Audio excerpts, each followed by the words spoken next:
Okay, so today we're going to talk about convex lenses, which means they are fatter in the middle than they are on the edges. So the light that comes in is going to be focused together over here. And then where those rays cross is called our focal point. We're also going to talk about a point on the other side that we're going to call F prime, which is the same distance from the lens. It's just behind it, because those are both going to be important points. So we're going to do this similarly to the way we did last time. So we're going to start with just a general axis in the middle. For consistency, I'm going to stick with the same focal point each time. So the focal point will be right here. And then we're going to count the same distance this way to find F prime. And then we're going to see what the light rays do. Now, because this is a lens, it's going to be a little different.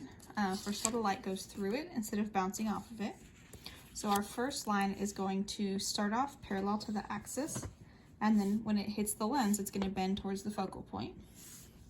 The second one is going to start using F prime, so towards or away from F prime, and then it'll end up parallel.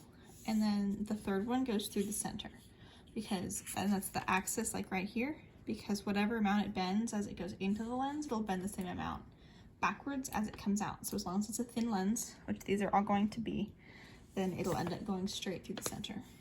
So we're going to start with an object that's about 2 centimeters tall, 2 centimeters from there. We're going to see what happens.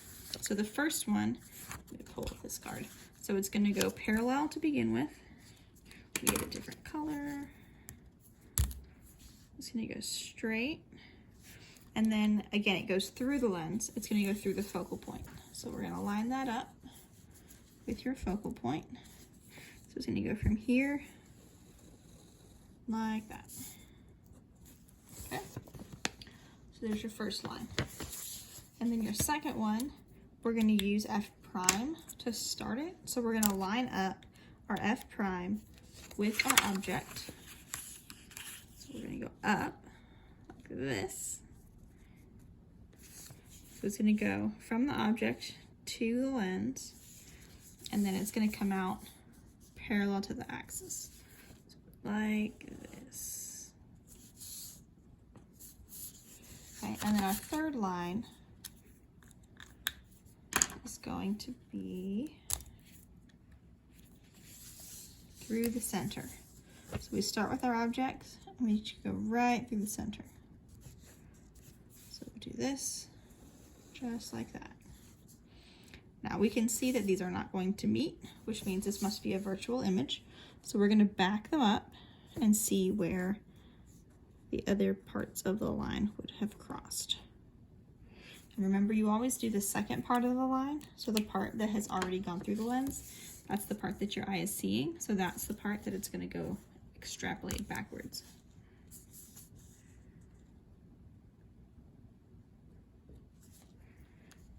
That one, and then green one. Let's see.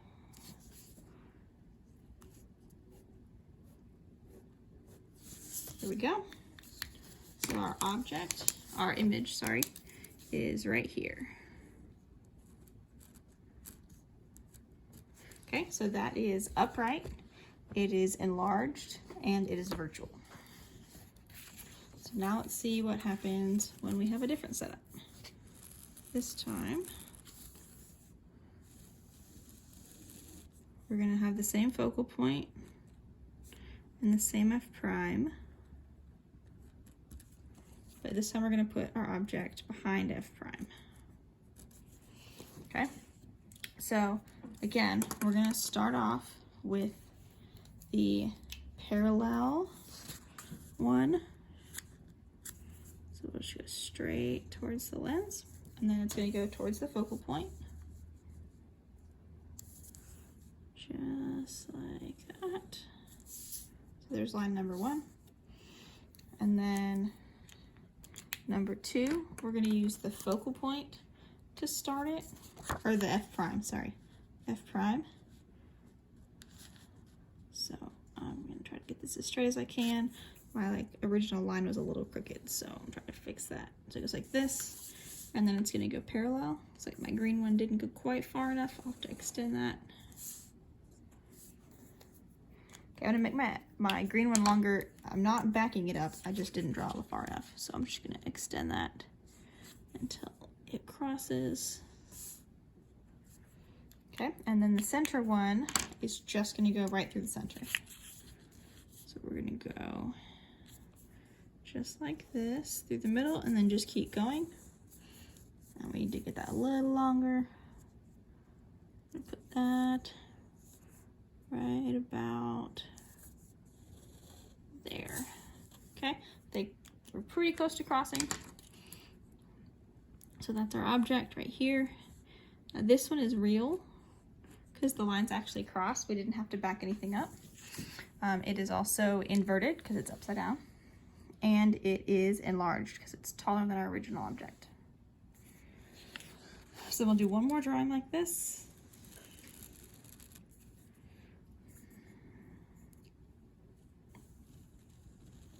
So we're gonna, again, use the same focal point and F prime. Now we're gonna put our guy farther away. So it's 4, 5, 6, 7, 8, 9. Let's go 9 away. So it's farther than twice that. So again, we start off parallel, just like that. And then we use the focal point to line up where it goes. Let's go just a tad. There we go. Ah, slid. There we go. Our first line. Second one, we use the other focal point. So we're going to use this one. We're going to go toward the lens until we hit that. And then that is going to go through flat. And then our third one is going to go right through the middle. Just like that. So we're going to draw it right through the center. Okay, and there we go. There's our little guy. He's going to end up right here, upside down. So he has real, because they actually crossed. He is inverted because he's upside down, and this guy is reduced because he's smaller than the original. So that's how we do convex lenses, which are converging lenses.